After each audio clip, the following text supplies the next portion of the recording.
So let's review our perimeter and area formulas for a triangle, a square, and a rectangle, kind of the classic ones that you're used to working with. And I say review because you've most likely seen these before and worked with them before, but we want to make sure that you know what they are and you know when to use them and to have that in front of you. So a triangle has a perimeter.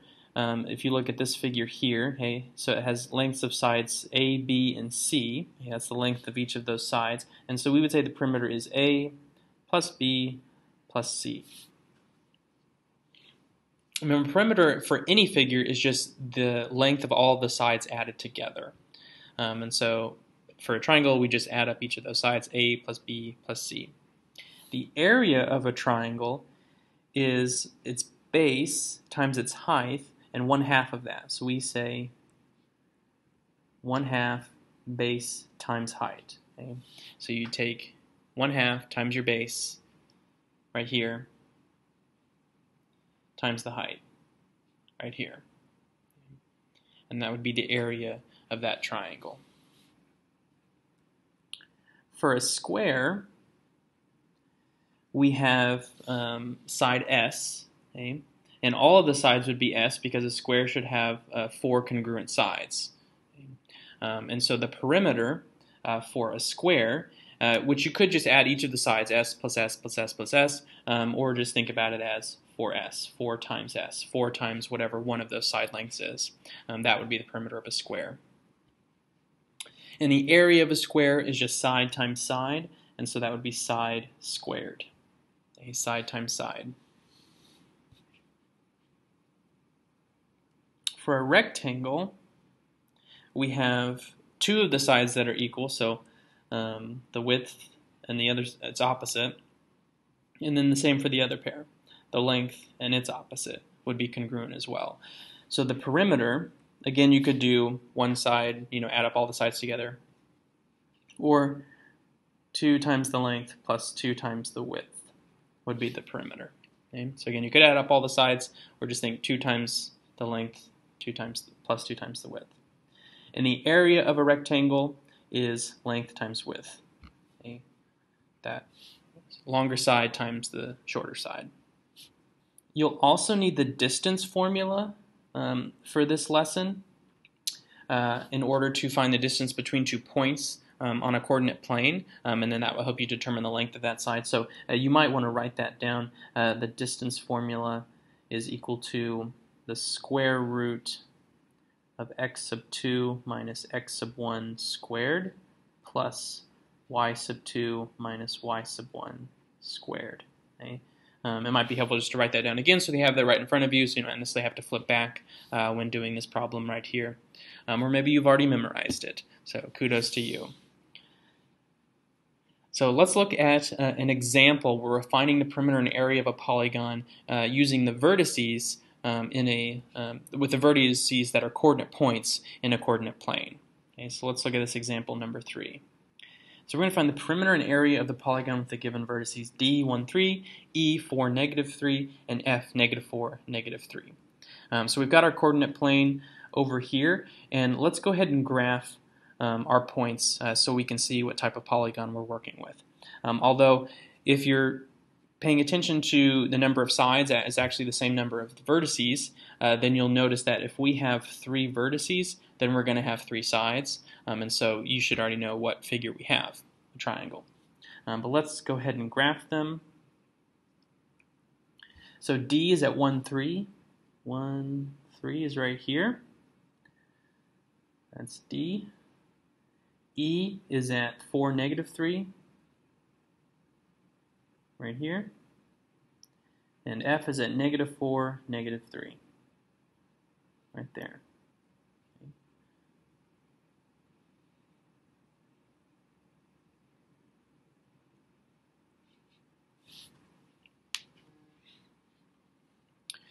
All right, so there's our polygon, our triangle, and we want to find its perimeter and its area. So remember, to find the perimeter of the triangle, we just add up all the sides, and so we need to know the length of each of the sides. Okay? And we'll also need to know its height in order to determine its area. So let's look at to see what do we already have that we don't have to calculate.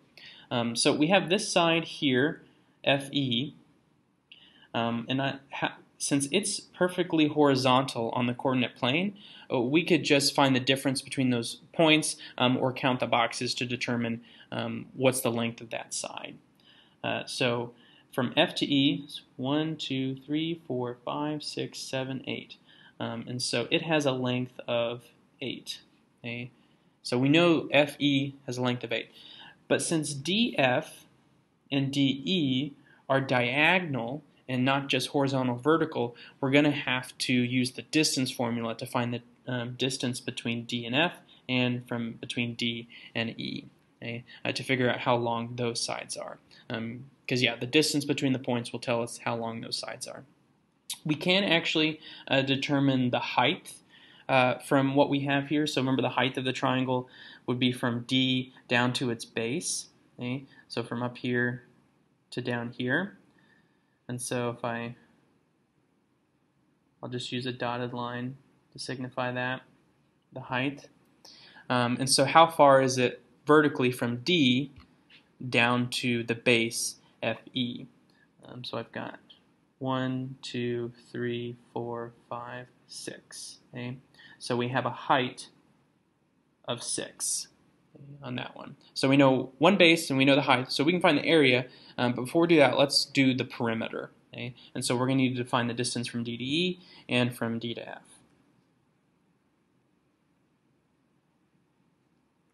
So let's do DE first. How long is DE? So we're going to set up the distance formula. So it'll be the square root, and we'll use the points for DE, D and E.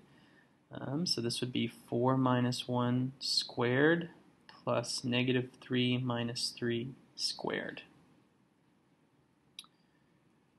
And then if we just simplify, that would be 3 squared plus negative 6 squared.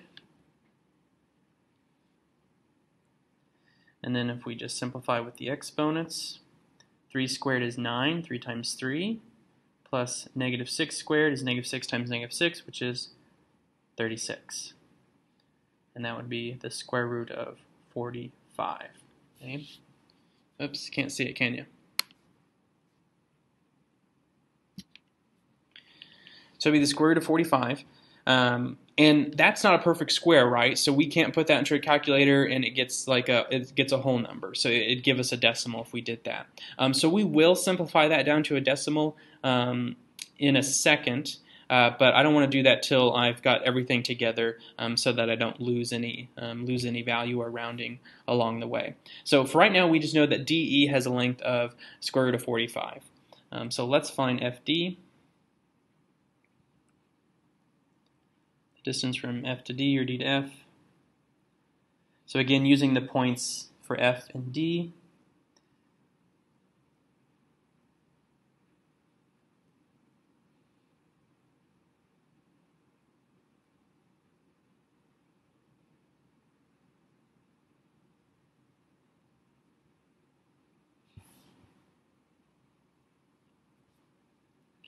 I guess I did kind of switch those around, so this would be actually D and F. Not that it's a big deal, but I was talking about DF earlier, so let's just stick with that. So I use the points from F and D, put it into the distance formula, and then I need to simplify. So negative 4 minus 1 is negative 5, and negative 3 minus 3 is negative 6. Negative 5 squared is negative 5 times negative 5, which is 25. And negative 6 squared is negative 6 times negative 6, which is 36. Square root of 25 plus 36 is the square root of 61. Again, that's not a perfect square, so we can't simplify that easily, to get a whole number at least. And so we'll have to, find the decimal. But again, we'll do that at the end when we're finding the perimeter. So we have FE, which we know is 8, that one we found on the coordinate plane, and we found DE, the square root of 45, and DF, the square root of 61. So let's put it all together. So our perimeter is equal to those three sides, 8 plus the square root of 45 plus the square root of 61. So let's make sure we know how to simplify a square root on the calculator. And if you have a scientific calculator or some other calculator, it's pretty simple. You can see the square root symbol that's on there. If you've got your phone calculator, sometimes it's a little tougher, but make sure that you know where's the square root symbol on your calculator. With our problem, we have the square root of 45 and the square root of 61, and so we want to simplify those. So again, you could do that whole expression for the perimeter all at once, 8 plus the square root of 45 plus the square root of 61, or do them separately and round to the nearest hundredth if you do that. So like if I want to do the square root of 45, I'm going to hit 45 and then the square root button over here, okay, hit that, and then that gives me the square root of 45, okay, 6.71, okay, if I round to the nearest hundredths place. You could also just do it all at once. So I do 8 plus 45 square rooted plus 61 square rooted is equal to 22.52 if I'm rounding to the nearest hundredths place. So again, to do the square root, you just hit the number and then hit the square root symbol, and that gives it to you. And again, you can do it all at once. 8 plus 45 square rooted plus the square root of 61, hit equal, you get 22.52. But here's the important thing. You're going to round to the hundredths place. So that's 2 places past the decimal. Okay?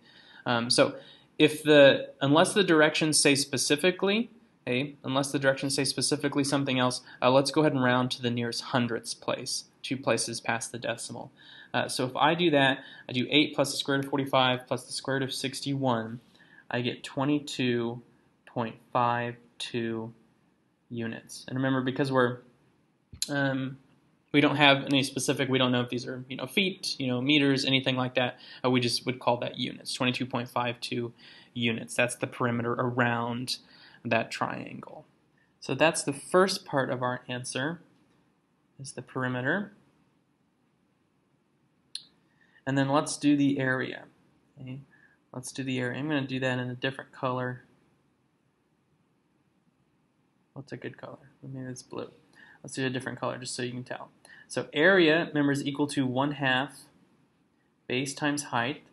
And so if we do 1/2 times our base, which our base is going to be FE, and so that has a length of 8 times 8. And then our height, which was from D to the base, had a length of 6. Remember, right here, length of 6 times 6. So 1/2 times 8 times 6.